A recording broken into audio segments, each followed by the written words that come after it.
3 fois par jour, un podcast Les Résistants. Bonjour et bienvenue dans 3 fois par jour. Je m'appelle Florent Piard, je suis restaurateur et épicier à Paris. Je vous invite à découvrir ce podcast dans lequel je vais vous plonger dans un monde passionnant et central dans nos vies. Ce que nous buvons et mangeons 3 fois par jour. À chaque épisode, je vous emmène à la rencontre de femmes et d'hommes qui œuvrent au quotidien pour nous offrir une alimentation bonne, propre et juste. On est dans la cave de mon stock. Donc mon stock est situé dans le 9e. Petit stock au cœur de Paris pour être plus proche de chez moi et plus proche de chez mes clients. Que j'ouvre le vendredi également aux particuliers de 12h à 19h. Voilà. Dans cet épisode, nous partons à la rencontre de Sylvain Grünlinger, fondateur de Trouvailles et Terroirs. Sylvain fournit de nombreux restaurants et particuliers en produits soigneusement sélectionnés depuis son stock situé à Paris dans le 9e arrondissement. Nous avons voulu échanger avec Sylvain car son approche est singulière dans ce métier d'intermédiaire entre producteurs et restaurateurs. Alors qu'il est souvent question d'économie d'échelle et de logistique, Sylvain travaille seul, en plein cœur de Paris et avec un nombre limité de producteurs et de clients. Le tout avec une forte exigence et de la nuance. La recherche d'un bon équilibre entre taille, croissance et aspiration est une réflexion que nous partageons avec Sylvain. Avec lui, on va parler de son parcours, des relations qu'il a tissées avec ses clients et fournisseurs, des spécificités de son activité ou encore de la manière dont il déniche de nouveaux produits. Je vous souhaite une excellente écoute. Mon parcours a commencé dans l'événementiel, il y a maintenant 25 ans, dans ces eaux-là. J'ai travaillé sur les soirées, les festivals, les concerts. Après, pour calmer un petit peu le jeu au niveau de mon rythme de vie, j'ai travaillé pour des imprimeurs, j'ai toujours dans l'événementiel au départ, dans la décoration de stand, et puis après pour des imprimeurs un peu plus spécialisés. Tout ça pour être licencié un 24 décembre par téléphone. Et ce jour-là, je me suis dit que plus jamais je bosserais pour des gens comme ça. Donc j'ai voulu monter une première activité. J'ai réfléchi à ce moment-là à ce qui se fait maintenant aujourd'hui, qui n'existait pas encore à l'époque, tout ce qui est livraison de kits recettes à domicile, tout ce qu'il faut pour faire un bon repas avec les ingrédients, les bons ingrédients, bien sourcés et pesés, tout préparé, facile à l'emploi. Et puis en réfléchissant à cette idée, en fait, j'ai bifurqué et j'ai monté ma première activité qui s'appelait le Bonhomme Bio, de livraison de fruits et légumes bio dans les entreprises, dans les sièges parisiens de chez Danone, L'Oréal et ce genre de structures. Et voilà, c'est comme ça que j'ai vraiment mis le premier pied dans les bons aliments propres. C'était en quelle année ça c'était 2006. J'ai fait ça pendant 5 ans et puis il a fallu que j'arrête parce que mon dos m'a aidé à prendre la décision d'arrêter. Mon meilleur ami associé également, avec qui ça se passait moins bien après 5 ans de collaboration. Et donc j'ai fait un parcours où j'ai travaillé pour un traiteur, j'ai travaillé pour des gens qui faisaient de la viande, toujours en propre. J'ai sourcé aussi des produits pour un autre distributeur. Voilà. C'est comme ça que j'ai continué à créer mon réseau. Et puis j'ai créé Trouvailles en 2014, qui est en fait la synthèse de toutes ces années-là.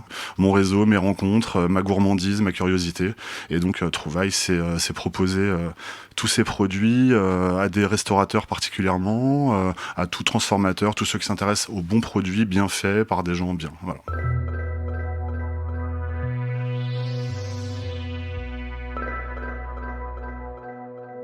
Est-ce que tu peux nous faire un peu un tour d'horizon des principaux acteurs du marché dans lequel tu es Comment s'organise le marché de la distribution B2B un peu sur ce type de produit ? Alors classiquement, à la base, donc, on a les producteurs qui sont le maillon essentiel, la source de toute cette chaîne.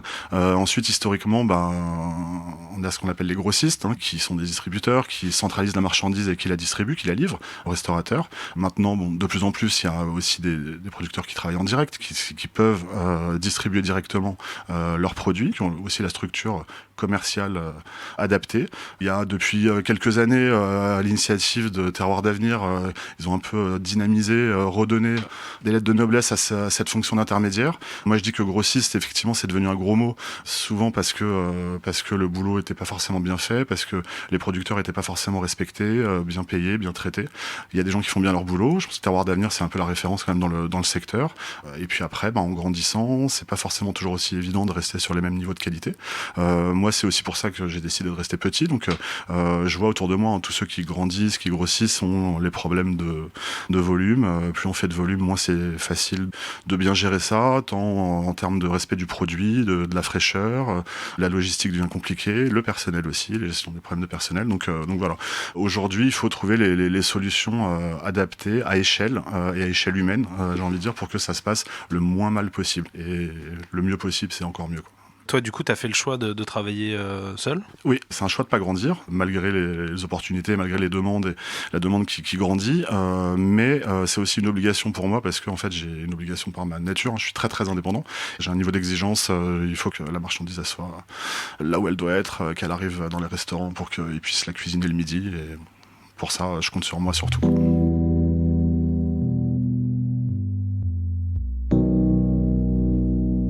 Est-ce que tu peux dire aujourd'hui, après 8 ans, que c'est un modèle qui fonctionne et qui est durable pour toi ? Tu parlais de tes problèmes de dos sur un de tes anciens projets.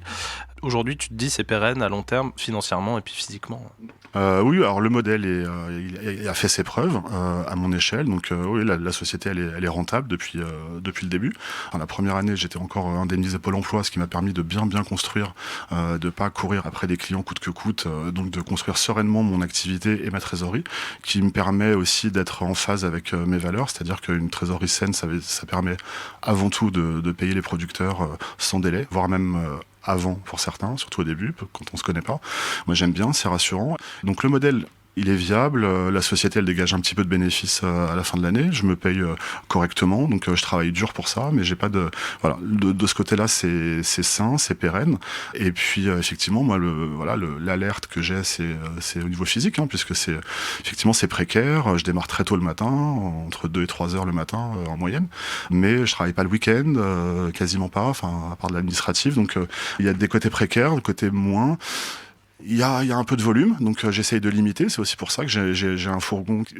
De manière volontaire, je prends pas la taille au-dessus parce que je chargerai encore plus. Et donc je préfère rester à cette échelle, à la fois en termes de nombre de clients. Je propose pas tous mes produits à tout le monde, en termes de volume aussi, de capacité. Je préfère jongler dans ce périmètre-là pour être sûr d'y arriver, pour pas non plus trop me mettre dans le rouge au niveau physique, pas aller au-delà et continuer à trouver le rythme pour cette pérennité. Pour l'avenir, j'essaye de réfléchir à d'autres solutions. Alors, pas la sous-traitance, pas ce genre de choses de niveau logistique, parce que ça, je vois très bien comment ça se passe et ça me convient pas. Mais peut-être me rapprocher d'une structure ou deux, d'une structure complémentaire pour trouver les bonnes solutions pour continuer à satisfaire les clients et sans que ce soit trop prenant au niveau physique, au niveau opérationnel, pour moi. Et qu'est-ce qui fait la force de Trouvailles Terroirs ? Parce que là, tu parlais justement d'un truc dont on peut se dire c'est facilement externalisable, donc le transport typiquement, livrer les gens. Qu'est-ce qui fait du coup que ton service est singulier ? Il y a la fiabilité déjà. Les cuisiniers, ils ont un service à envoyer, faut qu'ils aient la marchandise pour la cuisiner. Donc la fiabilité, la souplesse aussi, parce que c'est vrai quand il n'y a pas 2-3 interlocuteurs différents, c'est plus facile de répondre et c'est plus facile d'être réactif. La proximité, je livre quasiment que dans Paris, par une exception ou deux. Donc souplesse, proximité, fiabilité, et puis le fait de livrer aussi, c'est voir ses clients, c'est voir comment évolue l'ambiance dans une cuisine, voir comment la carte évolue. Je fais pas que livrer, j'y mange aussi évidemment pour voir comment ça évolue concrètement. Mais c'est bien de sentir, de voir les autres produits qui sont livrés aussi, de voir comment ces gens travaillent. Ça me permet de mieux les connaître et de leur proposer plus facilement les produits qui leur correspondent. Et puis après il y a le facteur humain. Quand je viens livrer des produits, je peux aussi faire découvrir une petite trouvaille qui n'était pas prévue, et l'inverse. Moi il y a pas mal de producteurs ou de produits que j'ai rencontrés en cuisine, un chef qui va faire goûter un produit, qui va dire tiens, cette productrice a fait ça peut t'intéresser parce qu'elle est toute seule, elle est isolée, tout ça, ça peut, et voilà, de fil en aiguille, c'est comme ça qu'on trouve des produits et qu'on en propose.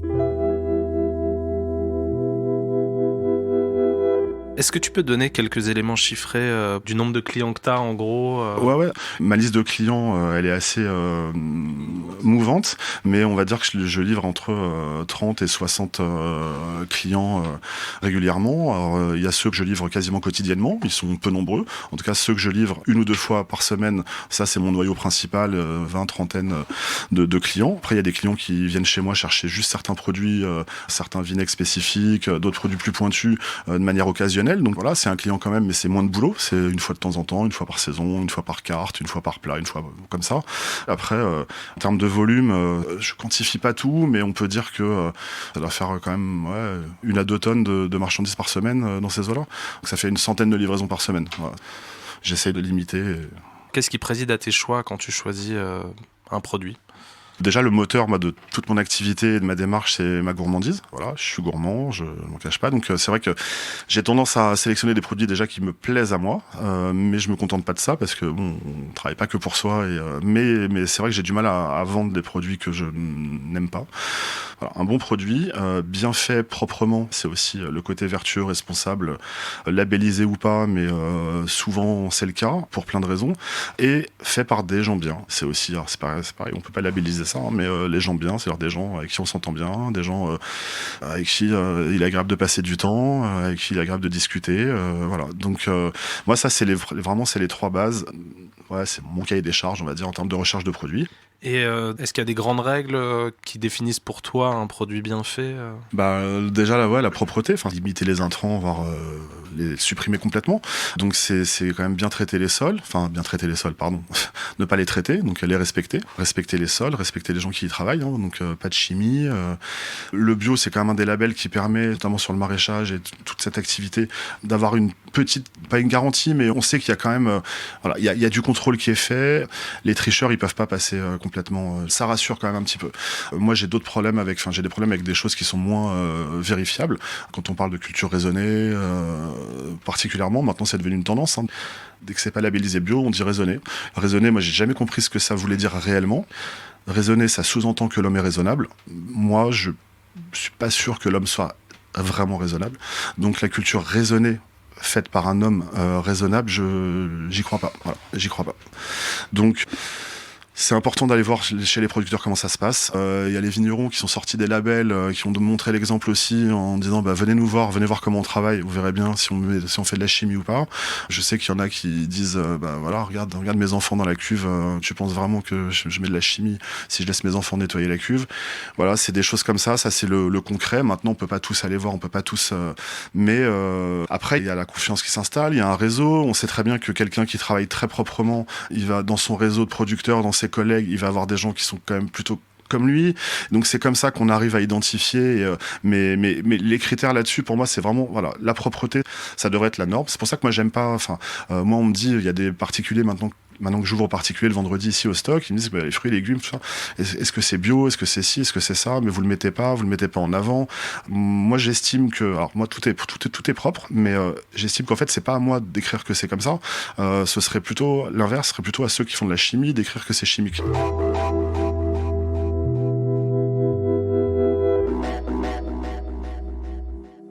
Et comment t'envisages aussi le prix auquel t'achètes les produits aux producteurs ? Assez simplement, c'est-à-dire que moi je travaille au prix qu'ils me proposent, c'est simple, il n'y a pas de discussion là-dessus. Ce sont eux qui font les choses, donc c'est à eux d'en faire le prix. Ils ont leur coût, donc ça doit venir d'eux.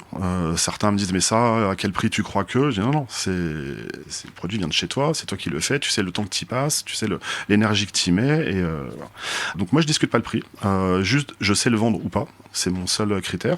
Donc si je sais pas le vendre, je dis je sais pas le vendre. Par contre, moi il y a des produits sur lesquels j'accepte de faire quasiment pas de marge, très très peu, parce que le produit est exceptionnel et que je préfère diffuser un produit exceptionnel et que comme je fais d'autres choses à côté qui sont plus rentables, je peux me permettre de faire de quasiment pas de marge, voire 5% de marge sur certains produits, parce qu'ils sont déjà très chers et qu'ils sont tellement dingues que j'ai juste envie de les partager. Voilà. Donc moi je discute pas de prix avec les producteurs. Voilà, je prends les quantités qui me conviennent. Quand ils ont besoin d'un coup de main parce qu'il y a beaucoup de produits qui sortent à un moment donné, on trouve les solutions, d'autres débouchés pour sortir les produits. Si un producteur a des soucis, si on l'aide pas, demain il est plus là. Donc si demain il est plus là, nous on n'a plus ces produits. Donc on a tous un rôle à jouer. Quand il y en a qui ont des soucis de trésorerie, moi je peux proposer de l'avance ou ce genre de choses. En général, ils acceptent pas. Et puis sinon, voilà, en tout cas la régularité, le fait de payer sans délai, c'est important pour eux, c'est rassurant pour eux. Ils savent que il y a pas de souci. Et puis même arriver de dire non, c'est pas assez cher, on va faire 1 euro plus cher, on va faire 2 euros plus cher, je vais acheter plus cher parce que de toute façon je saurais le vendre. Voilà, ça doit pas être un sujet en fait, le prix avec le producteur. Et quand ils ont des soucis, moi j'ai eu l'exemple avec un producteur qui faisait du maïs, il a eu la pire dans le maïs, donc ces maïs ils étaient tous bouffés par le coin, donc ils n'étaient pas vendables. Lui il bosse beaucoup avec Biocop. Des gens qui sont censés être vertueux, tout ça, disent non, c'est pas vendable, on les prend pas. Et moi j'avais envoyé direct un message à mes clients restaurateurs. Je dis voilà, les maïs ils sont comme ça, il y a juste le bout qui va être piqué, donc vous allez couper. Et puis moi je vais vous livrer les maïs, et puis vous me direz après combien vous avez perdu dessus, 20%, 30%, 40%. Et puis ils ont tous joué le jeu. On a éclaté tous les maïs de Jacques. Et lui depuis, c'est sûr qu'il a compris que les restaurateurs, parce qu'il bosse pas avec les restos, il a compris que les restaurateurs ça pouvait travailler comme ça quoi. Son maïs était tellement dingue qu'évidemment de toute façon ils se sont battus pour l'avoir, mais voilà, juste couper un bout et dire à la fin voilà, on enlève 20%, on enlève 30% sur le volume livré, c'est tout quoi. Mais on lui a tout passé. 2 ans après, lui il a eu ses petits marrons qui n'ont pas grossi parce que il a fait trop sec, donc il y en a beaucoup qui sont restés trop petits, tout petits, mini comme ça, comme taille de pomme, et du coup les mêmes Biocop ils ont dit non, on va pas les vendre, ça va pas le faire, ils sont trop petits. Et nous on les a appelés mini petits marrons, et puis voilà, on les a très très bien vendus. Jacques était très content, c'est le même, donc c'est rigolo quoi. Et puis maintenant, même en saison normale, il sélectionne, dès qu'il y en a des petits, il les met de côté pour nous. Tous les mini petits marrons, on les passe, on fait des super trucs farcis, et tout le monde s'éclate.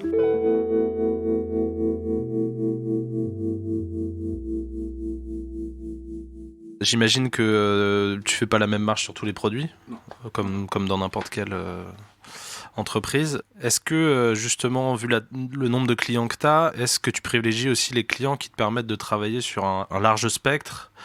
J'imagine que par exemple les fruits et légumes c'est peut-être là où tu marges le moins, c'est ce qui demande aussi beaucoup de manutention. Est-ce que c'est une donnée dont tes clients ont conscience ou sur lesquelles tu les sensibilises ? Non. Eux, ce qui les intéresse c'est le produit, sa qualité gustative, son prix et le fait qu'il arrive dans leur cuisine quoi. C'est grossièrement, et comment il est fait évidemment, mais il n'y a pas du tout une prise en compte de ce truc là. Non, moi la prise en compte c'est quand on commande 2 colis de citron 1 fois, 2 fois, 3 fois, et puis en 4 livraisons, ça a fait 120 € de chiffre d'affaires.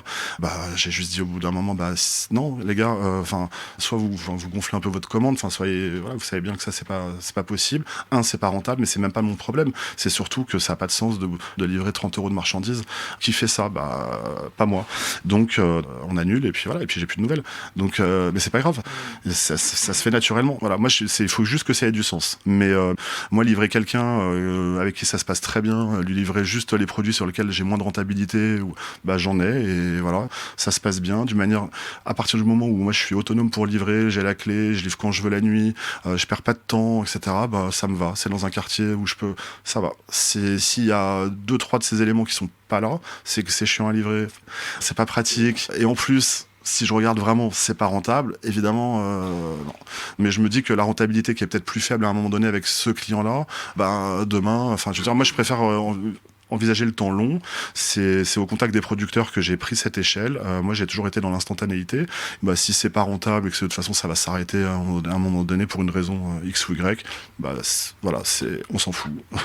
Voilà, c'est pas. Je préfère regarder plus loin et que je me dis que même un client peu rentable à un moment donné, ça peut se passer différemment. Et puis chez lui, je peux aussi rencontrer quelqu'un d'autre, etc. Et voilà, je laisse toujours la chance à plein de choses, quoi. Est-ce que ça t'est déjà arrivé sur un producteur de très petite taille de représenter une large part de son chiffre d'affaires, ou c'est quelque chose que tu cherches à éviter ? Ah non, je cherche à éviter. C'est bon pour personne, quoi. Surtout pas pour lui. Moi, je leur déconseille. Il faut qu'il puisse avoir différents circuits. Moi, demain, je me rebloque le dos, j'existe plus. Puis de toute façon, il y aura une fin. Hein. Moi, c'est pas une société structurelle qui va se transmettre. C'est une activité qui est juste la mienne. Hein. Moi, j'ai toujours dit, j'ai pas créé une entreprise. J'ai créé mon activité. Donc pour un producteur, travailler que avec moi, ou en tout cas que je pèse un peu trop lourd dans ses sorties, dans son activité, c'est pas bon, c'est pas serein, quoi. Et comment tu appréhendes l'irrégularité potentielle d'un produit ? Bah ça c'est la vie ça. Donc c'est la vie. Ils sortent pas d'usine. Les producteurs ils font du mieux possible. Il y a les aléas, météo. Il y a plein de choses qui font que les produits sont vivants. Donc ça peut être moins bien. Moi, c'est aussi pour ça que je fais beaucoup de sélection. Je me contente pas de travailler avec le même producteur sur un produit. Il faut aussi pouvoir avoir des alternatives au quotidien pour répondre à la demande. L'exemple des abricots, par exemple. L'abricot, même du même producteur, chaque semaine, chaque jour, il est pas pareil. La fraise, c'est pareil, hein, selon les conditions météo. Elle a vu le soleil, elle a pas vu le soleil. Donc, il faut soit accepter. La plupart des cuisiniers comprennent maintenant que c'est quand même le produit qui doit faire la carte et pas la carte qui fait le produit. Moi, je travaille quasiment plus avec des restaurants dits classiques qui ont des cartes pendant 3 mois, 4 mois. Je sais pas comment ils font, mais si, je sais comment ils font, mais c'est pas possible, quoi. Donc ceux qui sont, pour moi, les plus vivants comme les produits, hein, c'est ceux qui font des ardoises tous les jours, sur quelques jours, avec ce qu'il y a. J'avais même à l'époque, j'avais un client, un de mes préférés, qui me disait, voilà, pour demain, tu mets ça, et puis 3-4 produits, ce que tu auras goûté de bon, quoi. Voilà. Il arrivait à midi, il savait pas ce que je livrais, et à 1h, il sortait des plats dingues. Donc voilà, ça se perd un peu. Par contre, ce qui vient, et ce qui est le plus positif, c'est des gens qui arrêtent les cartes et qui cuisinent les produits qu'on trouve au moment où ils arrivent, quoi. Ça, ouais. Mais avec quand même toujours un petit peu de préparation, un peu de, c'est pas la même instantanéité. Mais non, déjà c'est top, quoi.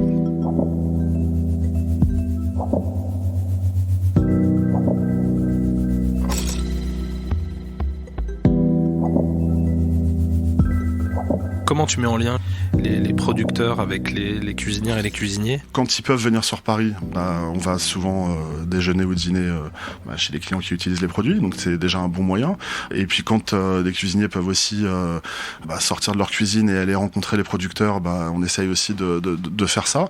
Donc voilà, c'est chez l'un, chez l'autre. C'est pas toujours possible parce que évidemment, souvent quand un producteur fait appel à moi, travailler avec moi, c'est que il a pas le temps. Quand c'est des petites structures, le temps disponible, il est là pour produire, pour travailler la terre, pour transformer, et que souvent c'est pas des natures non plus, ils aiment pas trop, quoi, les voir. Alors ils aiment bien une fois de temps en temps, mais sinon c'est pas leur truc d'aller comme ça faire une tournée client. C'est pas comme les vignerons qui viennent 1 ou 2 fois et qui font la tournée dégustation, tout ça. Ça dépend, mais ça dépend des typologies. Mais nous, c'est moins le cas. Mais par contre, moi je mets un point d'honneur à manger régulièrement quand ils peuvent venir à Paris, aller manger chez les clients, et c'est chouette, quoi. Et c'est quand même différent quand c'est le producteur qui peut parler de sa démarche et de son parcours et de ce qui en sort, plutôt que moi. Voilà, c'est un bon moyen. Après, il y a les réseaux aussi, hein, quand le producteur est très content de voir ses produits présents dans un plat. Voilà, aujourd'hui, cette communication réseau, elle facilite aussi le contact entre eux, quoi. Il y a probablement des restaurateurs qui communiquent aussi sur le fait qu'ils travaillent avec toi. Est-ce que c'est quelque chose qui te dérange ou est-ce que c'est nouveau, c'est vrai que c'est récent, mais j'étais pas habitué à ça. Mais bon, faut l'accepter, il y a les bons côtés, les mauvais côtés de cette communication en réseau, et j'accepte. Ça m'a beaucoup aidé pour constituer mon réseau, que ce soit clientèle, même producteur. Il y a des producteurs aujourd'hui qui me contactent parce que ils m'ont connu sur les réseaux. Quand ils voient que je fournis tel ou tel chef, ils se disent que ça doit être sympa. Donc j'en accepte les petits travers, alors qu'il y a quand même énormément de bons côtés, quoi. Oui, puis vous n'êtes pas non plus légion sur ton créneau, quoi. Tu parlais de terroir tout à l'heure, il n'y a pas non plus 1000 personnes qui durent aussi dans le temps. Je pense qu'il n'y en a pas assez. La demande, elle grandit sur les beaux produits, vraiment, là, avec la nouvelle génération de cuisiniers, de cuisinières. La demande grandit, mais la production commence aussi un peu à grandir, hein. Les nouvelles générations se mettent aussi à produire plus propre et tout, donc et des belles choses. Donc voilà, maintenant il faut que les intermédiaires, quand il y a intermédiaires, se mettent aussi au niveau et s'améliorent, et gagnent en fiabilité, gagnent en respect en amont, en aval. Voilà.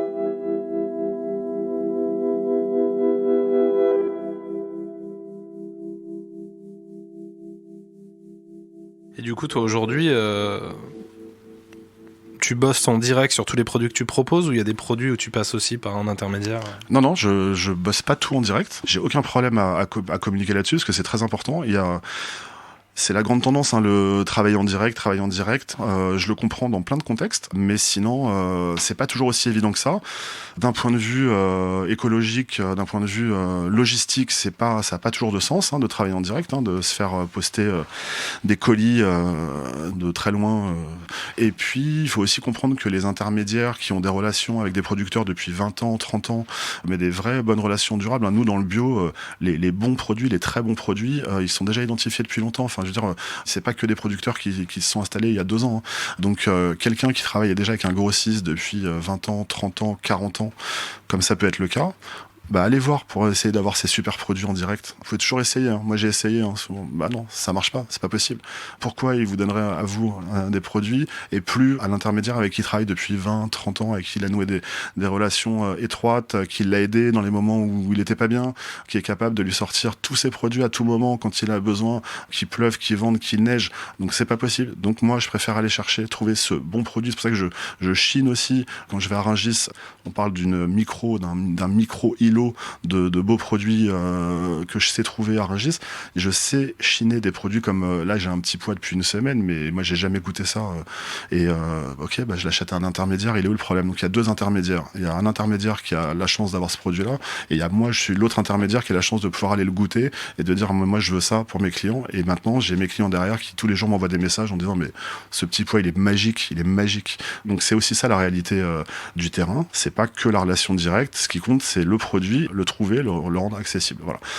Et puis, un producteur qui a un bon produit comme ça, mais à côté de ça, qui a d'autres produits qui ne te correspondent pas, c'est normal qu'il envoie ça à un grossiste qui, lui, a des clients qui vont être intéressés par les autres produits. Enfin, voilà, faire une palette complète avec plein de choses différentes dessus, tout va pas m'intéresser moi, mais si je fais venir juste le produit qui m'intéresse, ça aura pas de sens économiquement et en termes logistiques. Donc, tout est compromis, quoi. Faut trouver les bons compromis, pas faire n'importe quoi, pas faire en sorte que le produit il arrive à des prix dingues non plus parce qu'il y aura eu 2 intermédiaires.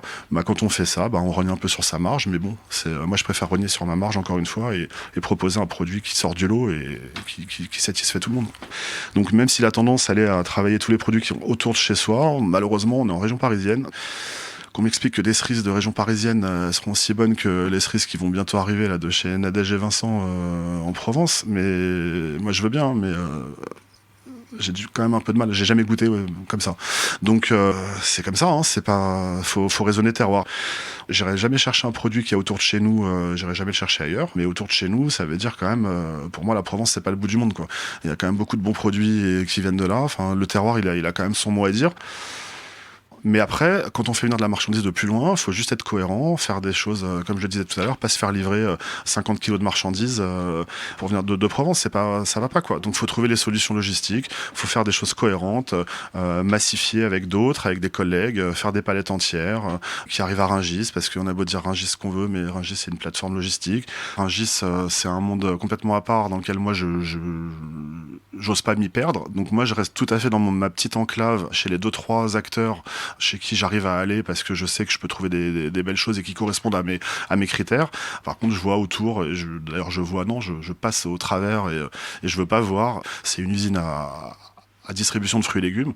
Donc il y a tout et rien. Mais comme il y a tout, dans le tout, on arrive à trouver les 2-3 petites pépites qui peuvent m'intéresser. Mais pour moi, c'est assez douloureux. Enfin, dès que je dois traverser une zone pour quelque chose de bien précis, c'est pas facile parce que c'est quand même, ça donne pas une belle image du produit. C'est gigantesque. Et au-delà de la taille, on voit vraiment, on voit des fraises tous les jours, toute l'année, des tomates, tout ça. Moi, ça me pique les yeux, ça me fait mal, ça me fait la même chose que quand j'entre dans un hypermarché. Donc, je suis pas à l'aise. Et heureusement, sinon de toute façon j'arriverais pas à aller à Rungis. Heureusement que l'endroit où moi j'arrive à chercher des produits, où je fais venir ma marchandise, c'est complètement préservé de cette ambiance qui est quasi animale, hein, qui en tout cas moi qui me fait peur quoi. Mais ça coûtera toujours moins cher de faire venir une palette à Rungis que de faire une livraison de Montreuil à Boulogne. Une palette entière avec 500 kilos de belles marchandises dessus qui vient d'Avignon, ça coûte 60 € en frais. Un peu plus en ce moment. Il y a des gens aujourd'hui qui font des chronopostes avec 5 kilos de marchandises, ça coûte 30 €. C'est complètement dingue. Il y a des producteurs qui envoient 50 colis de 5 kilos le même jour à Paris, quoi, à 50 restaurants différents. C'est pas possible, c'est pas possible, c'est pas possible.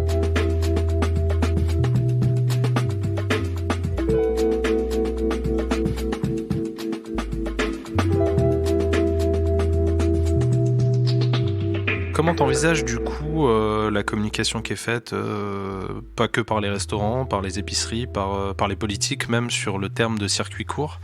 Comment t'envisages ce terme qui, je crois, si on rappelle la définition, c'est un intermédiaire entre le producteur et le consommateur final. Comment tu vois les choses sur cette communication C'est vrai que la définition, c'est jusqu'à un intermédiaire, donc c'est sans intermédiaire en direct ou jusqu'à un intermédiaire.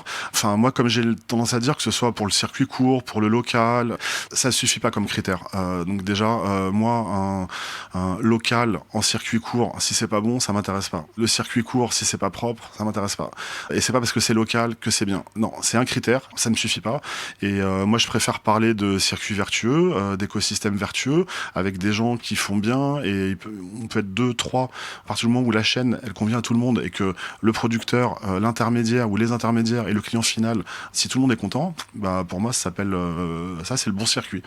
Donc c'est pas la taille qui va compter forcément, c'est plutôt ce qui s'y passe et comment ça s'y passe. Donc aujourd'hui, effectivement, on va communiquer. Alors, on voit bien sur les vitrines des épiceries, on voit à un moment donné, on voit bio, on voit local, on voit circuit court, direct producteur, voilà, les mots magiques. Et puis après, quand on a un peu l'œil, moi j'ai toujours la curiosité d'aller voir, de regarder. Et puis je me dis, tiens, alors ça c'est quoi ça? Alors celui-là, dans quel cas si tu le mets, celui-là, ok, celui-là on va le mettre côté bio. Ok.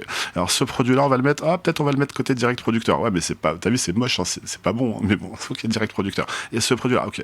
Ah, mais en fait non, il y a rien. Ah non, il y a rien qui est ni direct, ni bio, ni. Ok. De toute façon, vous vous en foutez parce qu'il y a personne qui vous contrôle. Parce que c'est ça, hein, parce que ces appellations-là, à part pour le bio, où le bio, eux, là, ils peuvent se faire contrôler. Par contre, les gens qui mettent direct producteur, local, machin, alors là, ils peuvent mettre ce qu'ils veulent. Il y a personne qui ont le droit de venir vérifier. Moi, ça me va pas, quoi. Mais c'est devenu effectivement un peu la foire à tout. La foire à tout.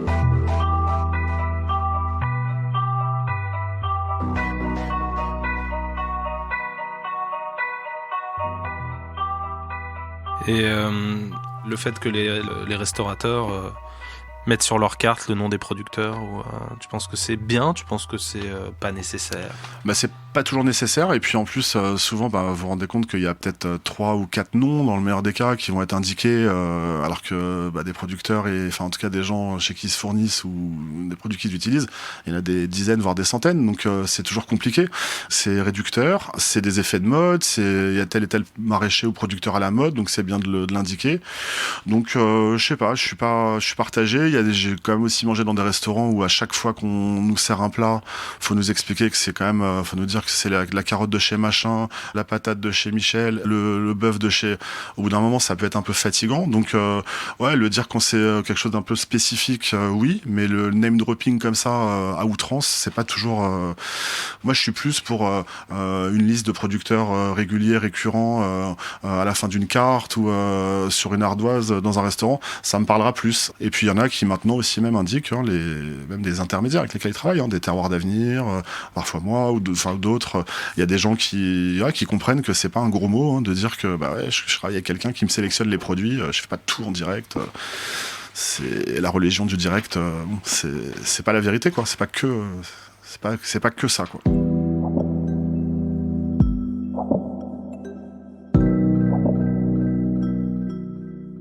Est-ce que tu penses qu'il y a une dimension politique à ton boulot? Honnêtement, je me suis jamais posé la question. Je sais pas si essayer de faire bien, ça a un sens politique, ça. Mais moi, mon boulot, c'est juste essayer de faire bien, de rendre les produits accessibles, de les partager et pas uniquement de les réserver à l'élite. Pour ça qu'aussi je préfère baisser les marges sur certains produits pour les rendre accessibles et les travailler, pour que le producteur les sorte et pour que les gens les découvrent. Donc on peut y voir un petit sens politique. J'ai pas dès qu'on parle de durable, de cohérence, de temps long, c'est sûr qu'on est moins dans l'ultra-capitalisme, c'est sûr. Voilà.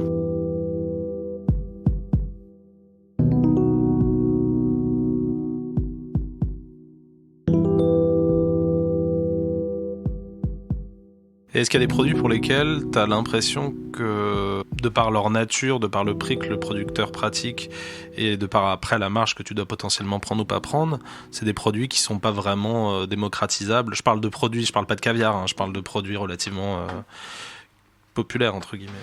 Ouais, mais on a toujours des contre-exemples. Enfin, ça pourrait être le cas. Là, j'ai, par exemple, un produit exceptionnel, des huiles de pépins de raisin hors normes, faites d'une manière incroyable par Michel, la compagne de Christian Binaire, un vigneron. Donc, elle récupère les mares de raisin, cépage par cépage au moment des vendanges. Elle sépare les pépins, les fait sécher. C'est déjà beaucoup de boulot. Ensuite, elle presse les pépins pour en faire de l'huile. 50 kilos de pépins pour faire juste 1 litre d'huile, c'est un boulot de malade. Le résultat, le produit, il est énorme. Moi, je crois que c'est les produits les plus dingues que j'ai goûté. Et donc ça arrive forcément, vu le boulot qu'il y a, à des prix hors normes. Donc voilà, je préfère pas gagner d'argent dessus, mais essayer de les vendre. Donc il y a 2-3 chefs qui ont déjà goûté et qui les utilisent. Et puis ici, le vendredi, j'ai pu faire goûter à des particuliers qui sont capables d'acheter un produit. On parle de produits qui coûtent 400 € le litre, enfin qui coûtent 40 € la petite fiole de 100 millilitres. Donc c'est quand même des prix complètement hors normes. Mais pour vivre un truc, quand on est gourmand, curieux, quand on vit une sensation, quand on trouve une sensation vraiment particulière, on est capable de se faire plaisir, on est capable de faire plaisir aussi. C'est des produits qui peuvent s'offrir. J'espère bien en vendre un petit peu, et ne serait-ce que pour faire découvrir, faire partager ce délire, quoi, parce que c'est un vrai délire. Je vous ferai goûter tout à l'heure.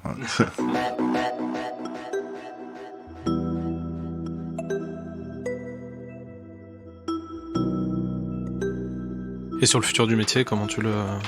J'espère qu'il y en a d'autres qui vont se lancer, que ça va insuffler encore autre chose de positif.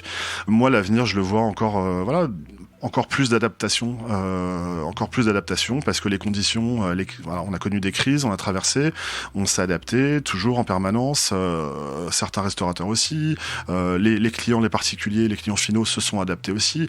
Donc il faut juste pouvoir trouver. C'est pour ça que l'échelle aussi de la structure dans laquelle on travaille est importante, parce que c'est quand même beaucoup plus facile dans une petite structure de s'adapter que dans des gros systèmes. Donc voilà, moi je pense que l'échelle est importante, pas grossir, s'adapter, rester proche des producteurs, proche de ceux qui font les choses après, et c'est comme ça qu'il va falloir et puis toujours s'entraider davantage, plus d'entraide, un peu plus de solidarité.